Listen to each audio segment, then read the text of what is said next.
so I won't take my mask off because I don't want you to see the mess that the lipstick makes under the mask.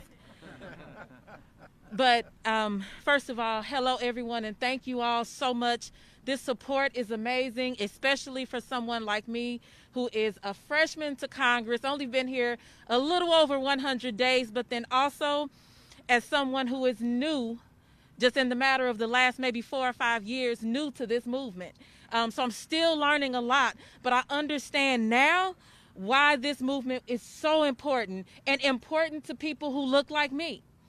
That's always been an issue that I bring up. I highlight that because it's a very real point.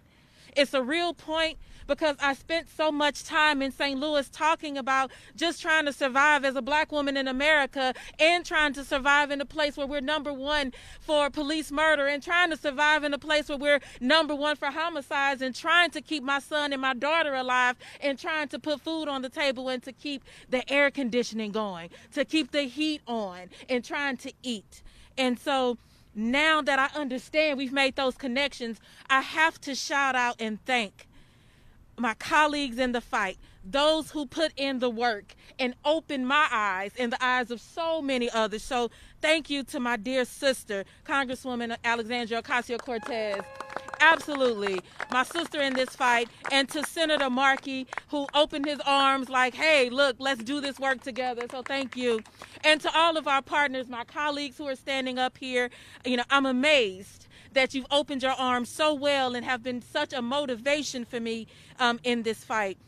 And thank you for hosting St. Louis today, because when I show up, you're seeing St. Louis. So thank you for hosting St. Louis. I'm proud to be standing here with you.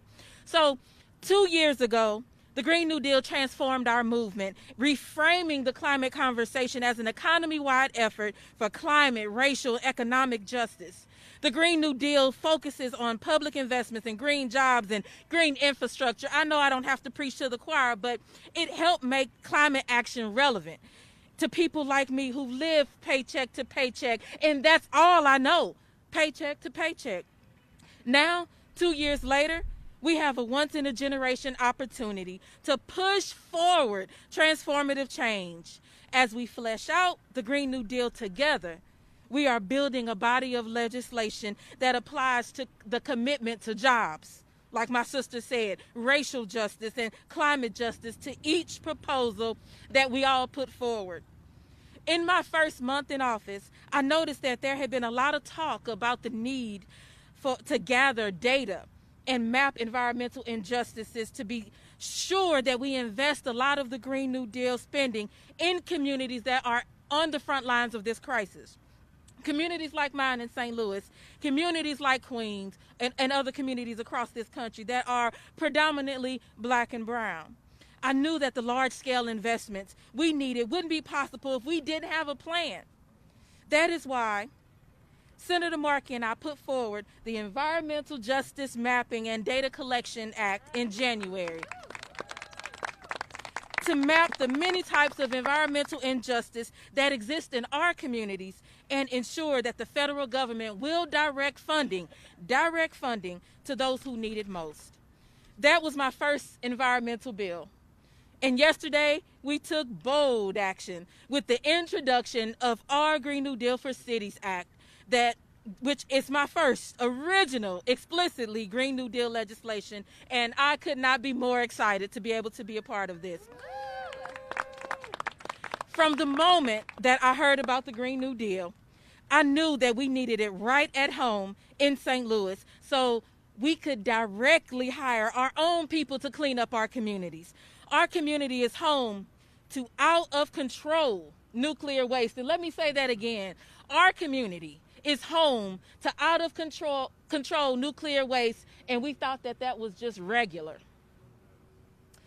We have lead paint, mold, and bullets contaminating our homes and our neighborhoods. Yes, I said bullets. We live downriver from Line 3, fossil fuel infrastructure that's putting the children and families in our communities at risk every single day. And despite this massive hazard, it is not shut down. The Green New Deal for Cities is our effort to meet frontline climate demands. It would fund a Green New Deal in every city, every town, every state, every tribe, and every territory. Right away. Right away. With each community investing money in climate and environmental justice projects. Whoever is out there listening today, we know this. You too can have a Green New Deal. You can have a Green New Deal right at home. No need to apply. The basis for this $1 trillion investment is that every single community that needs relief from the climate crisis and environmental justice has it. So lastly, my bill with Congresswoman Ocasio-Cortez also takes many precautions to ensure that it will be intersectional, because you notice we don't do anything that's not intersectional in empowering justice. This bill is pro-tenant. This bill is pro-worker. We've worked hard to ensure that no one will be displaced because of these investments in our infrastructure, and have included comprehensive labor provisions to ensure the jobs created in this piece of legislation will lift people up. We also recognize the threat police violence poses to our environment and ensured that none of this funding go toward forces like our policing system that worsen the environmental injustice. So this is our time. So let me ask you. We know that we need a Green New Deal. So this is our time. What do we need? Green New Deal. What do we need? Green New Deal. What do we need? Green New Deal. We need a Green New Deal. Yes, we need a Green New Deal. We need it now. We need it everywhere. We need it to expand racial and economic injustice, and it will. So thank you, and let's take this all the way. Thank you. Wow. Beautiful. Now we're going to hear from Ellen Shawless, Sunrise Movement. Ellen, come on in. Beautiful. Thank you. Sorry, I'm just going to